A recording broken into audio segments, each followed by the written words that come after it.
it's not on fire, it's just evaporating. It really rained last night and it's so warm, it's 9 o'clock in the morning and you can see the steam actually coming off the chair. Well, a really warm welcome back to the Algarve. It's absolutely glorious this morning. Abe's going to attempt to put his tyre back on and I'm going to help him, and then after that we're going to go, well, I'll tell you what we're going to do. We're going to take this camera back. It was a huge commitment, you know, it was like €799, the camera, and I'm not very happy with it. It's having trouble focusing all the time, and also you might have known on some of the videos that for some reason it'll go really light and then dark and then light again, so it's not really focusing. So Abe's coming back from the loo. Hello. Well, did you really need to say that? So what I'm going to do, I'm actually going to take it back. Now the reason that I got the camera in the first place is that my iPhone isn't working properly. There's hardly any sound. The next few videos, until I can sort this issue with the camera, which could be gone for 30 days, it'll probably have no sound, which some of you might prefer that. Who likes the sound of their own voice? I particularly don't anyway, but yeah. So Abe's going to be taking this tyre down and we're going to get some wellies on and I'm going to try and help him.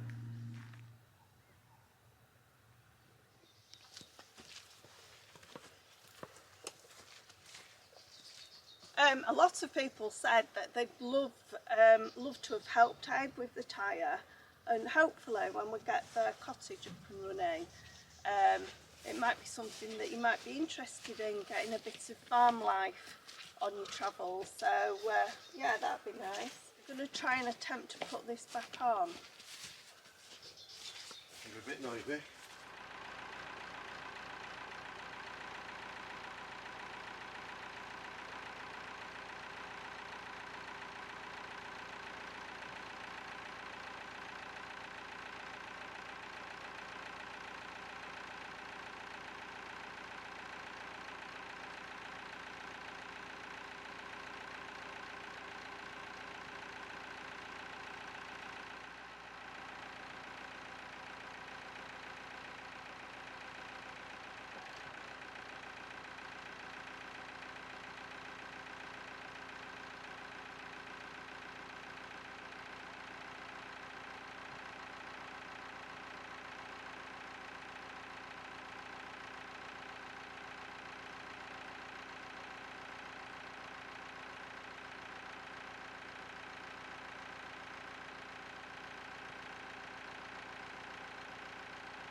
I know, I need to have it tilted. Okay.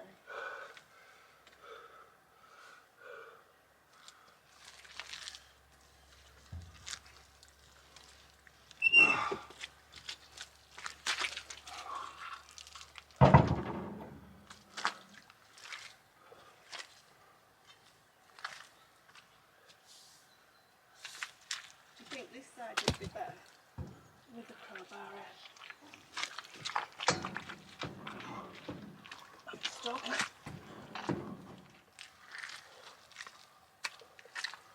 Alright, so won't that do your back in?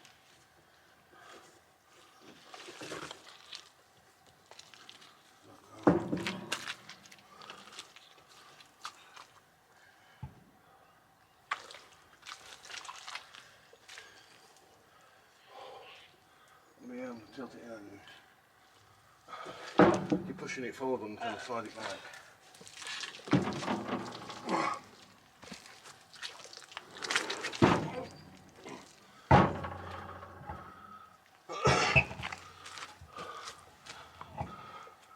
Oh wow! Well done! Amazing! Well done, Theives. I just need something to slide it on, you see. Oh God, you're a genius.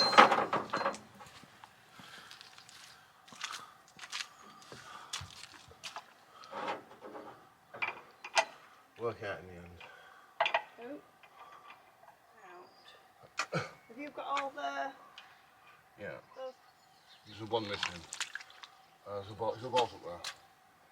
No. Babe? No. No. No. I have to get a bolt to do that. Have you lost it? No, I think it was one missing in any case. Alright, okay.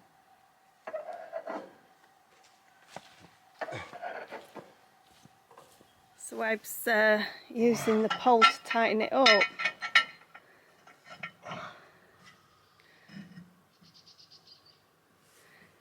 Just I don't know if you can see, it's just awfully muddy down there. It absolutely torrential rain last night, wasn't it, Theives? Yeah. Absolute torrential rain. Now I have to see how much diesel I've got inside of her. Are you going to remove your crowbar? No, I have to move it once I move. Alright, okay. I'm not going to turn it on because I don't want it to bleed out. I don't want bubbles in the engine.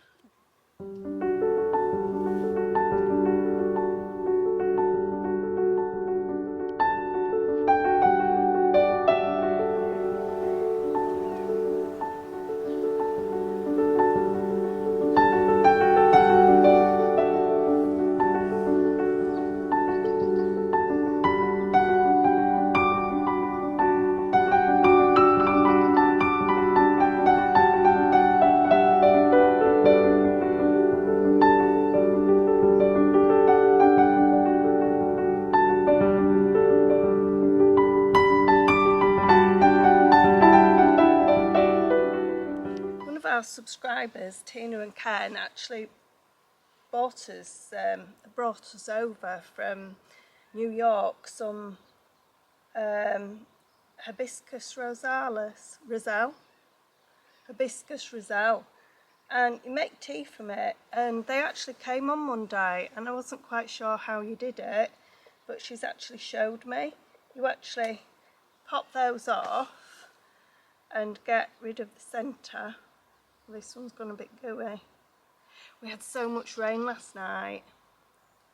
But you get rid of the centre and you dry it out.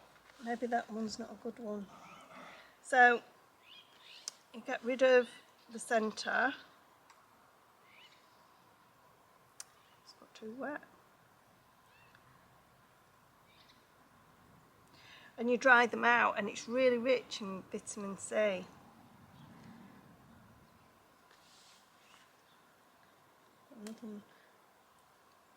Right, so I'll just close up on this.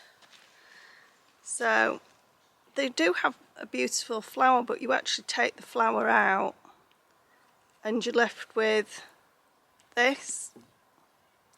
you're left with that, and you dry it out to make tea from it.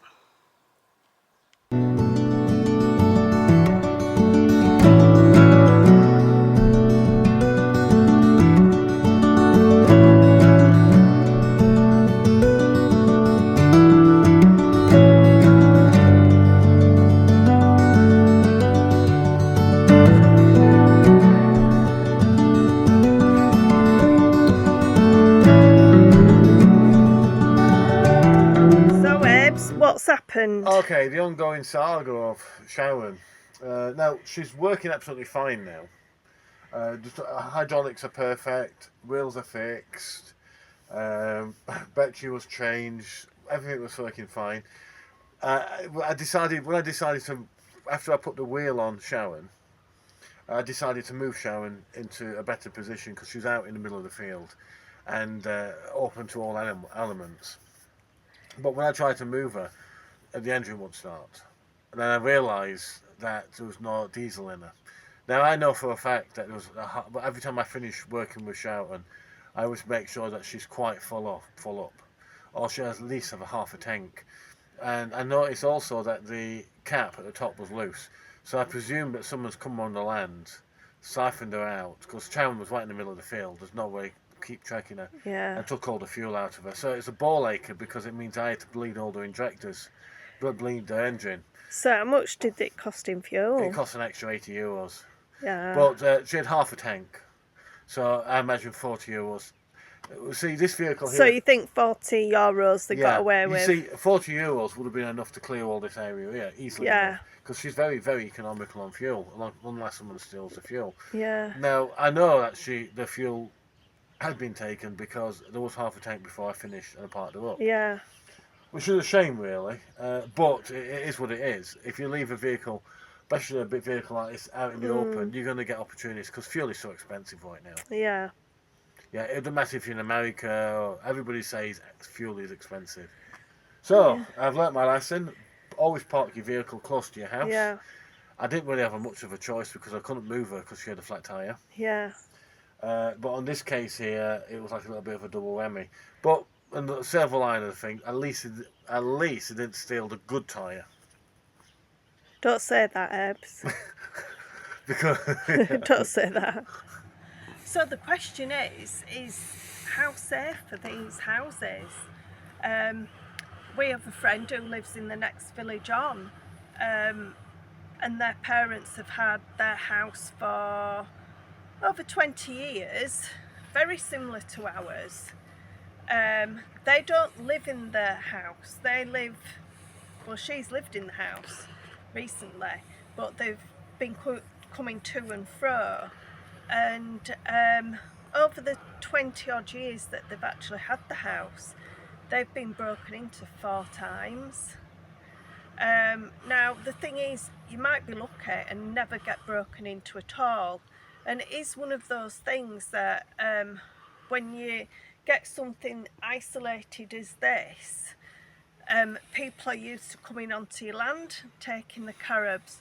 Now we've got a neighbour near where we live, beautiful big house, and he was broken into about 3 months ago. Opportunist, probably during the day, came in and just stole money, I think, and some jewellery. But it's just unnerving, especially when you can't fence your property off as such. I mean, we will do in time, but at the moment, actually, their house is fenced off, and it didn't matter, they still got in. So even if you spend the €10,000 to fence your property off, if somebody wants to get in, they'll get in. They'll always find a way. The only thing is, I would say, is probably dogs, and we can't have big dogs at the moment anyway because the bell, it won't be fair. Oh, you could have light system put around your property. Well, we have actually bought one anyway, so we have actually got, when we moved in a year ago, it was one of the very first things I bought, and it was a CCTV with that goes straight to your phone. So I think that's one of the things you need to put up now. Yes, For the front and the back. I will try my best. As well as doing everything else. Yes. Okay. On that note.